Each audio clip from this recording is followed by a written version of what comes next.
오늘 오셨으니까 은혜 받고 가세요. 그렇게. 네.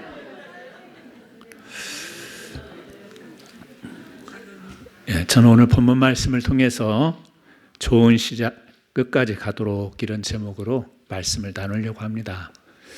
여러분이 잘 아시겠지만 르네상스 시대에 그 예술의 두 거장이 있죠. 미켈란젤로와 레오나르도 다빈치입니다. 이 두 사람은 같은 동시대에 미술계에 있어서 서로 굉장히 성격도 다르고 또 작품의 성격도 많이 다른 그런 두 사람이었습니다. 여러분이 보실 때 희미해서 좀 잘 안 보이시죠? 왼쪽에 있는 사람이 아니요, 끌 필요 없습니다. 뭐 저만 잘 보이면 되니까 사진은 왼쪽에 있는 사람이 미켈란젤로이고 오른쪽에 있는 사람이 레오나르도 다빈치입니다. 이 두 사람에 대해서 많이 평가를 합니다. 비교 평가를 하는데 저는 뭐 예술에 대해서 그렇게 잘 모르기 때문에 이렇게 평가해 놓은 그것도 전체적인 아주 비중 있는 평가가 될지는 모르겠지만 평가해 놓은 한 글을 본 겁니다. 평가해 놨는데 이 미켈란젤로라고 하는 사람, 여러분 잘 아시는 것처럼 최후의 심판을 그린 사람이고 레오나르도 다빈치는 최후의 만찬을 그린 사람, 이렇게 좀 기억을 하시면 되겠습니다. 이 미켈란젤로의 작품을 보게 되면 그냥 단순히 예술적인 완성도를 넘어서 이 신앙의 아주 자세한 표현이 있다, 이런 평가를 드립니다. 실제로 이 예술 작품에만 그런 것이 아니라 그의 삶 속에서 그의 신앙이 이렇게 예술을 통해서 표현되었던 아주 신앙이 깊은 사람으로, 그래서 굉장히 집중력도 강하고 한번 시작하면 끝까지 자신의 신앙적인 그 모습을 예술로 승화시켰다라는 그런 평을 받습니다. 한편 이 레오나르도 다빈치는 이 신앙을 넘어서서 끝없는 호기심에 가득한 그런 예술가로 평가를 합니다. 예술뿐만 아니라 과학, 또 해부학, 또 공학 등 다양한 분야에 걸쳐서 이 천재적인 이 재능을 발휘한 인물이다, 이렇게 평가를 합니다. 많은 작품을 레오나르도 다빈치는 남겼는데 그 많은 작품들이 미완성으로 끝났대요. 왜 그러냐면 이 호기심도 많고 뭔가 아이디어도 많고 관심 분야도 되게 넓어서 시작은 하는데 끝까지 마무리하는 것이 잘 안 된 모양입니다. 이 두 사람의 어떤 단지 신앙과 예술을 뭐 우리가 깊이 평가할 수 있는 것은 아니지만 이런 예술, 사진은 이제 넘겨주시고요. 예술을 하는 사람들을 통해서도 우리가 볼 수 있지만 뭔가 자기가 가지고 있는 신앙, 신념, 이런 것이 삶 속에서 끝까지 무언가를 하게 하는 원동력이 되느냐, 아니면 뛰어나고 재능도 있는데 또 호기심은 많은데 뭔가 시작했지만 그것이 끝까지 마무리를 짓지 못하고 중간에 또 다른 것을 시도하면서 이런 성향으로 하는 이 두 사람의 대조되는 모습을 통해서 저는 오늘 우리가 성경을 보면서 우리의 믿음이라는 것이 시작도 중요한데 이 끝날 때 마지막도 참 중요하다. 이미 우리는 많은 성경의 인물들을 통해서 그런 교훈을 배웠지 않습니까? 성경의 인물들뿐만 아니라 실제 우리가 살아가면서 삶 속에서도 시작은 거창하게 시작하는데 끝이 마무리가 안 되는 그런 삶의 내용들을 우리가 많이 가지고 있잖아요. 그래서 시작은 굉장합니다. 계획도 철저하고 준비도 잘하고, 그런데 얼마 가지 못해서 이것보다는 이게 더 나을 것 같아, 이런 계획이 더 나을 것 같아, 그래서 중도에 포기해버리고 다시 다른 시도를 하는. 그런데 우리의 신앙이 과연 그럴 수 있는 것인가? 물론 신앙의 부분적인 내용으로 들어가 보면 여러 가지 내용으로 우리의 신앙이 구성이 되겠지만 큰 맥락에서 우리의 신앙이라는 것은 시작도 중요하지만 우리가 끝까지, 그 끝까지라는 것은 물론 우리가 이제 하나님 나라에서 영원한 세계, 그것을 의미하기보다는 이 땅에서 사는 동안, 육신을 가지고 이 땅에 사는 동안 우리가 이 땅에서 우리의 신앙을 끝까지 잘 지켜나가는 것, 이것이 얼마나 소중하겠는가. 그러면서 오늘 이 사무엘상에 등장하는 이 사울 왕에 대해서 우리가 좀 말씀을 한번 생각해 보려고 합니다. 우리가 흔히 이 사울 왕은 실패한 왕, 하나님께 버림받은 왕, 이렇게 평가를 하지 않습니까? 그러나 사울의 인생의 전체를 보면 처음부터 실패한 인물은 아니에요. 나중에 안 좋게 된 것이죠. 오히려 사울은 처음에 이 겸손한 시작을 했던 사람입니다. 그리고 강한 리더십, 또 자비로운 마음을 가진 이런 인물이었던 것을 우리는 성경을 통해서 배웁니다. 저는 오늘 좀 사울의 안 좋은 면, 얼마나 이 설교를 하면서 또 많은 사람들이 사울에 대한 평가를 하면서 안 좋게 평가를 하겠어요. 그런데 사울에게도 좋은 점이 있었잖아요. 그 좋은 점이 끝까지 갔으면 참 좋겠다라고 하는 아쉬움이 성경을 볼 때마다 듭니다. 그래서 우리 성도님들과 함께 오늘 사울을 대면하면서 이 사람은 이렇게 잘못된 사람이야 딱 단죄하고 단정하기보다는 이 사람에게 이런 좋은 점이 있었는데 아마 나에게도 사울과 같은 그런 것들이 있을 수 있는데 이것이 사울처럼 아쉽게 끝나는 게 아니라 계속해서 끝까지 이어지는 신앙이 되면 좋겠다라고 하는 그런 말씀을 한번 상고하는 시간이 되었으면 해서 오늘 같이 한번 상고해 보려고 합니다.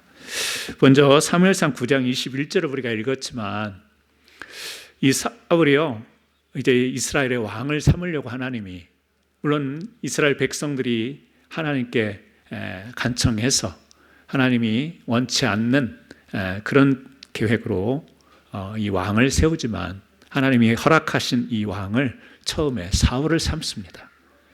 그래서 사무엘을 통하여서 이 사울 왕을 세우려고 할 때 사울이 어떤 반응을 보였느냐, 뭐라고 이야기하죠?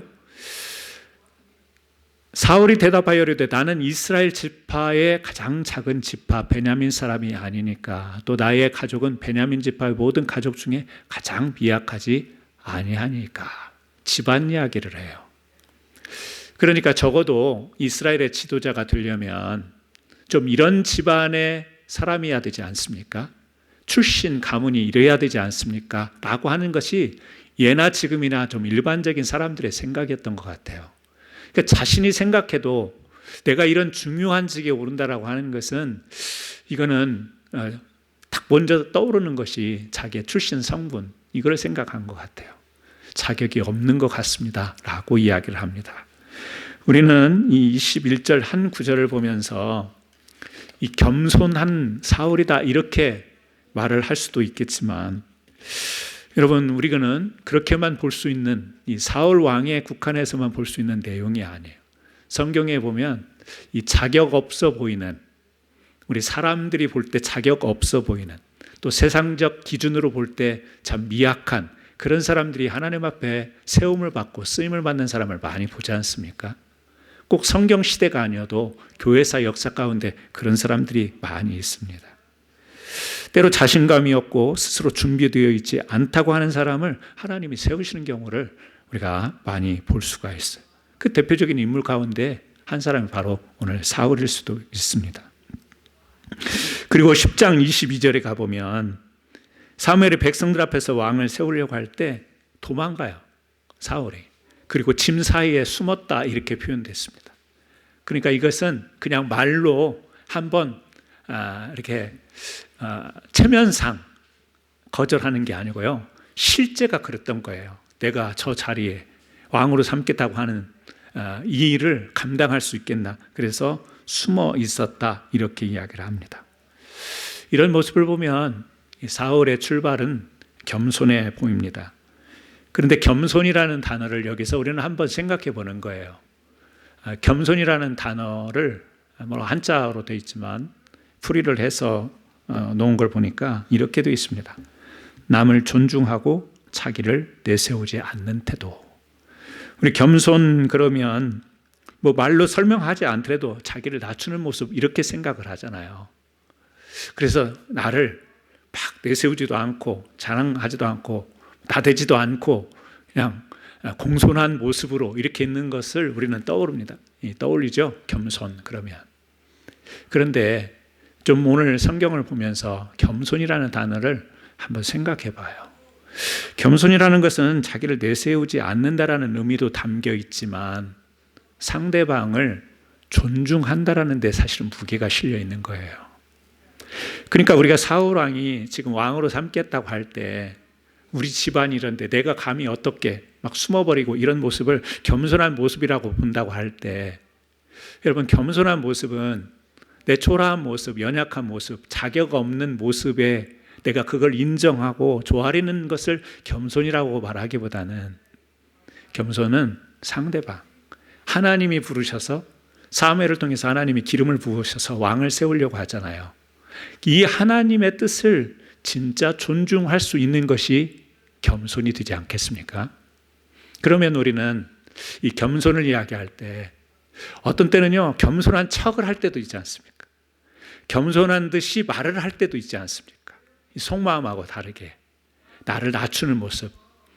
그런데 겸손 그러면 우리는 생각해야 될 게 뭐냐면 상대방을 존중. 그렇다면 우리가 신앙 안에서 믿음 안에서 겸손이라고 하는 것은 내가 연약하든 초라하든 어떤 집안의 사람이든 내가 자격 없어 보이든 하나님이 나를 세우신다라고 할 때 내 형편 있는 그대로 하나님의 뜻을 따르고 순종하고 존중할 수 있는 것이 겸손 아니겠어요? 저는 말씀을 보면서 겸손을 그렇게 정리합니다. 저 사람 참 겸손해. 고개를 숙이고 두 손을 모으고 나 같은 사람이 어떻게 그런 직분을 감당하겠습니까? 나 같은 사람이 어떻게 그런 자리에 설 수 있겠습니다. 이게 겸손이 아니라 맞아요. 자격도 없어 보여요. 저 사람이 과연 잘 할 수 있을까 염려스러운 눈초리로 사람들이 바라볼 수 있어요. 그런데 하나님의 뜻이 분명해요.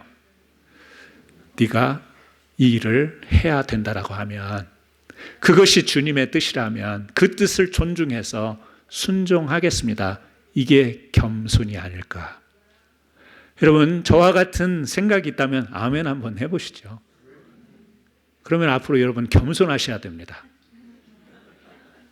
지금까지 인간미 넘치는 겸손이 아니라 우리 그렇지 않습니까? 사람의 덕이 겸손이라고 하는 것은 참 덕스러운 모습 가운데 하나인데요.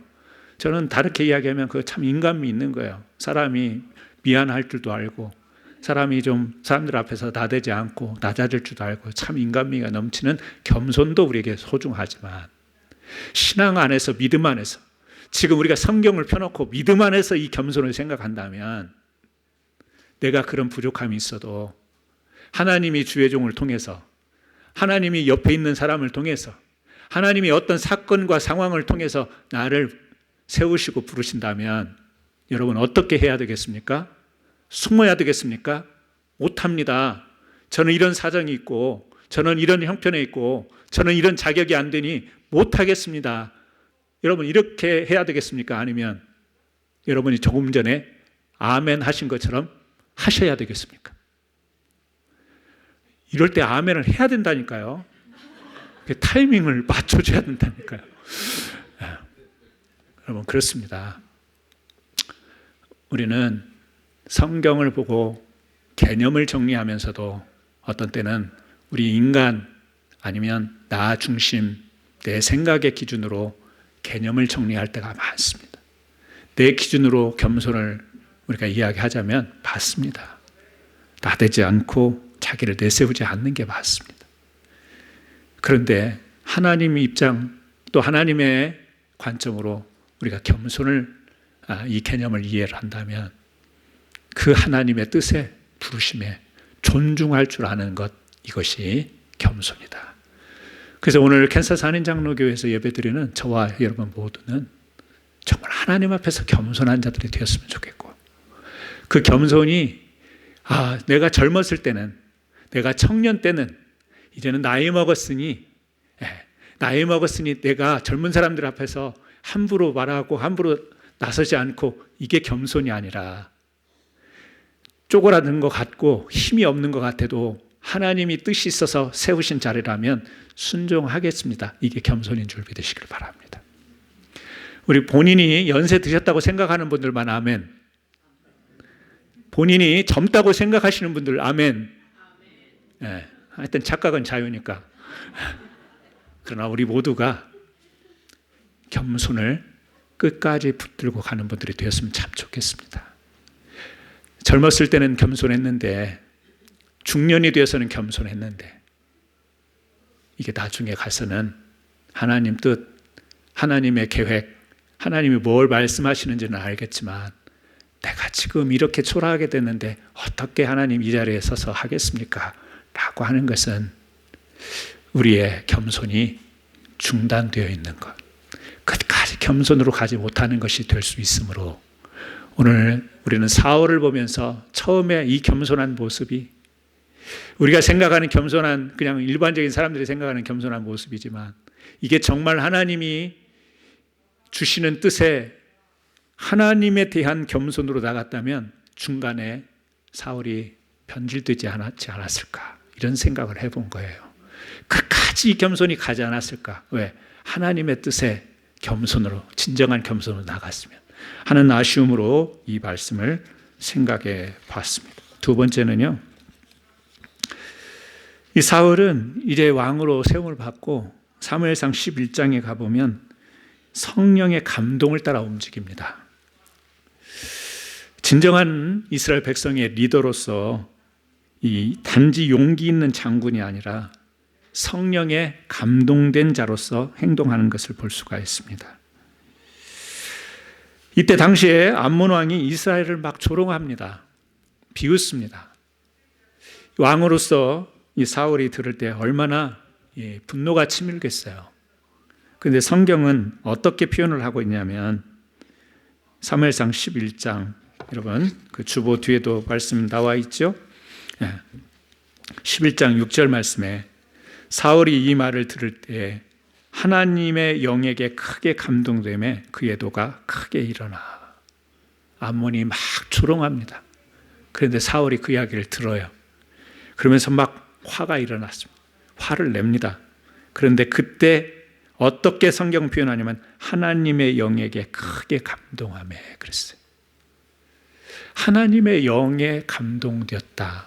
그러니까 이 말은 지금 이 상황만을 이야기하는 게 아니고 사울이 지금 왕에 올라서 이 적들이 막 비웃고 조롱하는 이런 상황 가운데서 왕의 통치자로 있을 때 어떤 위치였냐? 하나님의 감동된 상태로서 그 왕직을 수행하고 있는 거예요. 당시뿐만 아니라 지금도 그렇습니다.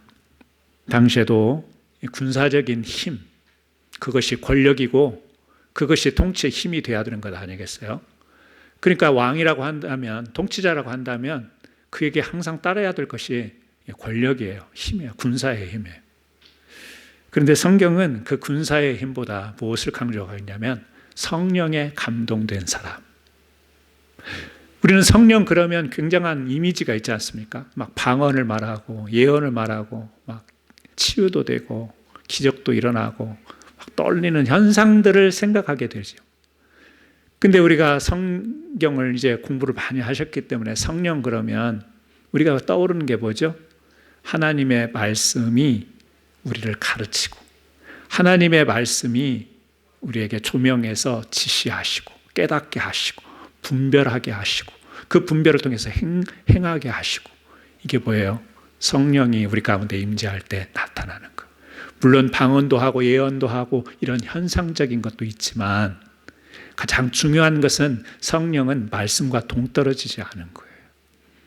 그러니까 성령이 이 사울 왕에게 감동을 줬다라고 하는 것은 그냥 그때 어떤 이 상황 속에서 특별한 사울이 체험을 한 이런 것을 이야기하는 게 아니고 하나님이 사울에게 이 통치를 할 때에 하나님의 말씀이 생각나게 하고 그 하나님의 말씀에 의해서 분별력을 갖게 하시고 통치하게 하셨다라는 이야기예요. 그러니까 사울은 분명히 겸손으로 부름을 받고 하나님의 영에 의해서 지금 왕의 직무를 감당하고 있는 사람이라는 이야기입니다. 사울은 물리치죠. 물론 이제 뒤에 내용을 보면 소 2마리를 잡아서 12지파에게 이제 소식을 전하면서 소집령을 내립니다. 어떤 소집령이죠? 전쟁 소집령입니다. 가만히 있을 수가 없다. 그래서 암몬과 싸울 생각을 합니다. 그런데 이 외침은 앞에서도 이야기한 것처럼 하나님의 영에 크게 감동되어서 지금 전쟁을 선포하는 이 군사적인 명령이 아니라 영적인 촉구라는 이야기예요.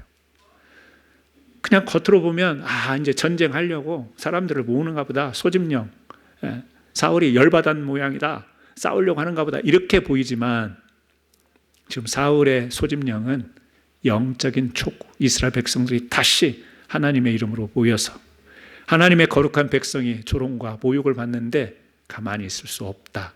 이런 마음이 든 것이 사울의 혼자 생각이 아니라 하나님의 영이 그런 생각을 하게 했다라는 이야기죠. 여러분, 우리가 이 말씀을 보면서도 생각하는 거예요. 뭐냐면 우리가 살아가면서 성령의 감동이 없이는, 특히 우리 믿음의 사람들은 정말 성령의 감동이 없이는 무딘 삶을 살아갈 수밖에 없어요. 세상에서도 치열하게 앞서가야 되는 삶을 살아가는데, 우리 성도들도 앞서가는 삶을 사시는 분도 계시지만 살아갈수록 힘이 딸리지 않습니까? 근데 우리는 찬송하며 기도하며 믿음의 사람들로 살아가는데 우리에게 다른 점이 있다면 그것은 하나님의 감동에 의해서 세상에서 경쟁할 수 없어도, 세상에서 앞장서 나갈 수 없어도, 물론 그렇게 한다면 좋겠지만 그러더라도 우리에게 있는 힘은 성령의 힘이라고 하는 거죠. 깨닫게 하고 분별하게 하시고 판단하게 하셔서 기다리기도 하고 인내하기도 하고 또 담대하게 결단하고 나가기도 하고, 이런 것들이 바로 성령의 감동을 통해서 우리가 움직여줄 수 있는 것이 있습니다. 성령 없이 살면요 되게 분주하게 살 수밖에 없습니다.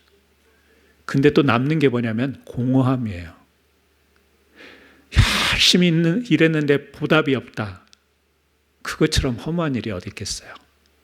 근데 이 세상 살아가는 사람들이 그것을 경험하지 않는 사람이 없죠. 열심히 했는데 그 결과가 주어지지 않는다? 얼마나 공허한지 몰라요.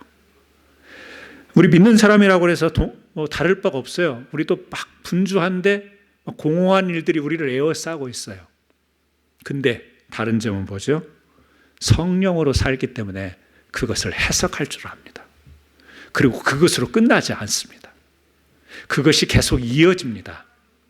그래서요, 공허한 것 같은데 그 속에서 뭔가 보석이 보이는 거죠. 분주하게 살아서 남는 게 없어서 그냥 풀썩 주저앉고 싶은데 이 주저할 수 있는 게 아니라는 사실을 알고 다시 일어나서 또박또박 걸어갑니다.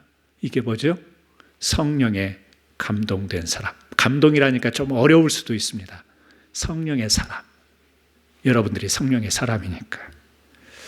그래서 우리는 예배 때도 이런 기도가 있었으면 좋겠어요.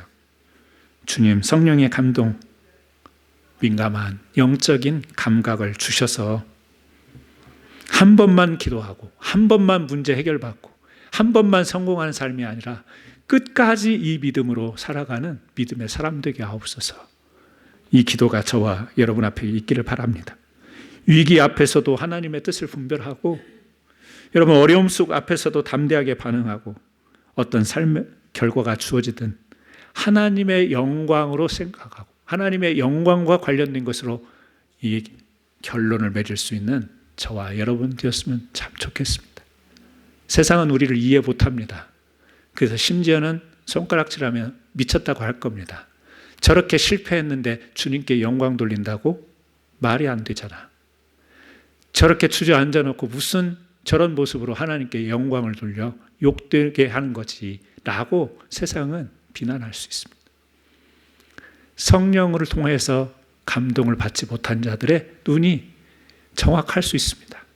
근데 그 정확 위에 우리 믿는 자들만이 해석할 수 있는 이 특별한 은혜가 우리에게 주어져 있어요. 성령의 사람만이 이해할 수 있는 이 신비한 것을 우리가 가지고 살아가요. 저렇게 힘들고 주저앉았는데도 하나님께 영광 그러고 앉아 있어요. 그게 신비해요. 그게 우리 믿음의 힘이에요. 저는 이 믿음의 힘이 여러분, 오늘 또 주저앉고 내일 또 무슨 일이 있어서 이게 우리의 겸손과 또 우리의 신앙이 위기를 맞이할지 모르지만 극복하고 끝까지 갈 수 있는 성령의 사람 되기를 다시 한번 주님의 이름으로 축원합니다. 세 번째 11장 12절 13절에 보니까요, 이런 내용이 나와요. 이제 이겼어요. 암몬과 싸워서 이겼습니다. 힘이 없을 때 사람들이 겸손해 보이거든요. 힘이 없으면 되게 겸손해 보이는 착각을 해요. 힘을 가지면 그때 사람들의 됨됨이가 진짜 보인다는 말이 있습니다. 힘이 없을 때는 실제는 아닌데 겸손해 보이고, 힘이 있을 때는 거기에서 품어져 나오는 모습이 그 사람의 진짜 됨됨이다. 힘을 줘보면 그 사람이 어떤지 알 수 있다. 이런 이야기를 할 수가 있어요. 사울이 왕이지 않습니까? 힘이 주어졌지 않습니까?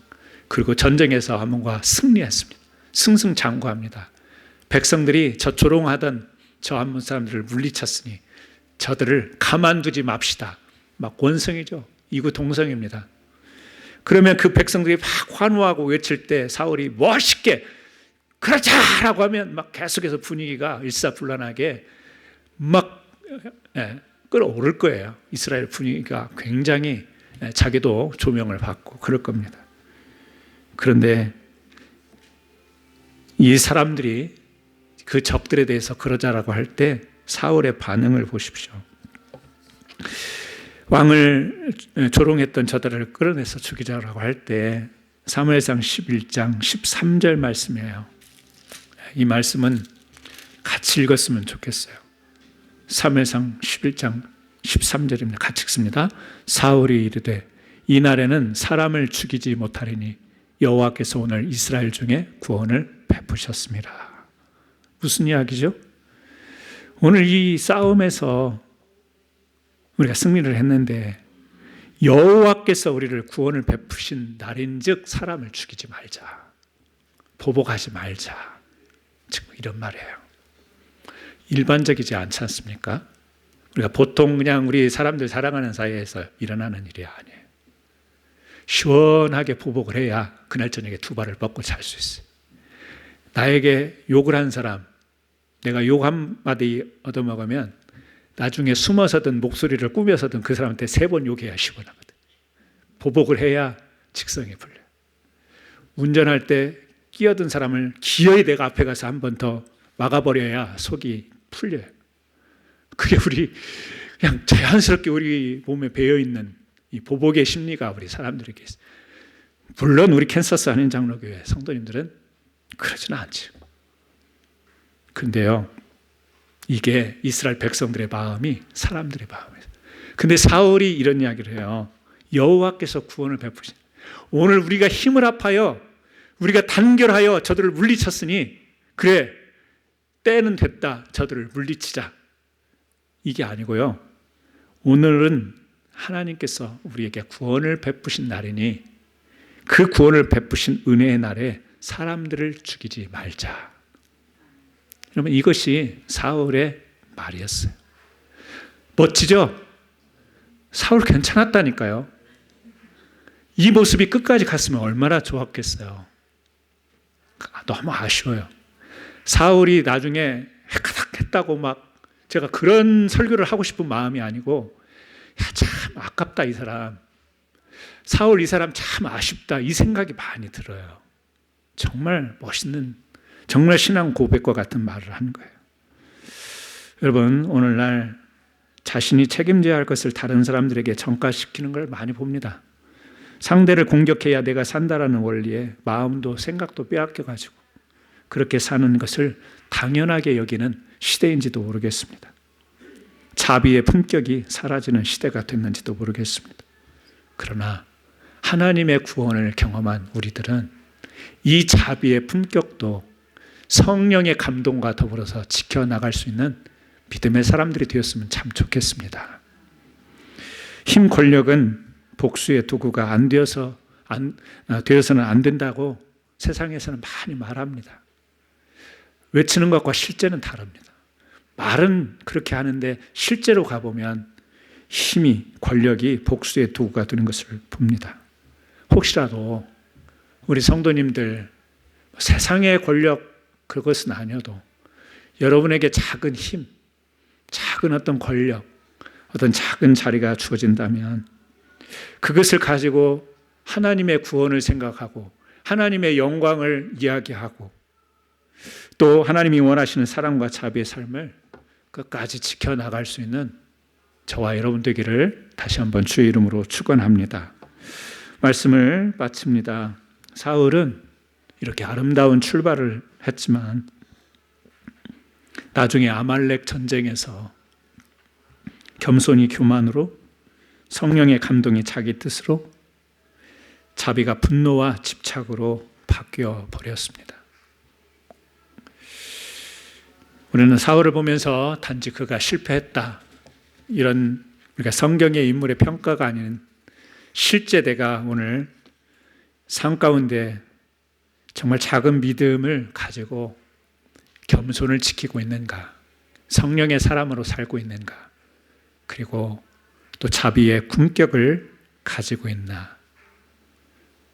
사람들이 시작이 반이다, 종종 이런 이야기를 합니다. 신앙의 여정에서는 좋은 시작만으로 충분하지 않습니다. 끝까지 믿음을 지키는 것, 이것이 중요합니다. 오늘 캔사스 한인 장로교회 모든 성도님들에게 끝까지 믿음을 지키는 귀한 은혜가 있기를 주의 이름으로 축원합니다. 같이 한번 기도하십니다. 오늘 들은 말씀을 생각하면서 하나님, 우리에게 은혜로 좋은 시작으로 신앙생활을 하게 하셨는데 우리가 이 땅에서 우리의 생명을 다하는 날까지 끝까지 이 은혜로운 믿음의 잘 감당할 수 있도록 은혜 주옵소서. 우리 같이 한번 기도 드리시겠습니다. 기도합니다. 하나님, 사울처럼 좋은 출발을 하였지만 끝까지 가지 못했던 자의 길을 저희들이 되풀이하지 않도록 저희들에게 은혜를 주옵소서. 겸손하게 시작한 우리의 신앙이 교만으로 무너지지 않게 하여 주시고 성령의 감동으로 시작한 헌신이 인간의 열심으로 바뀌지 않도록 인도하여 주옵소서. 우리가 받은 직분 하나하나, 맡은 책임 하나도 내 힘이 아닌 하나님의 부르심과 은혜임을 기억하게 하여 주시고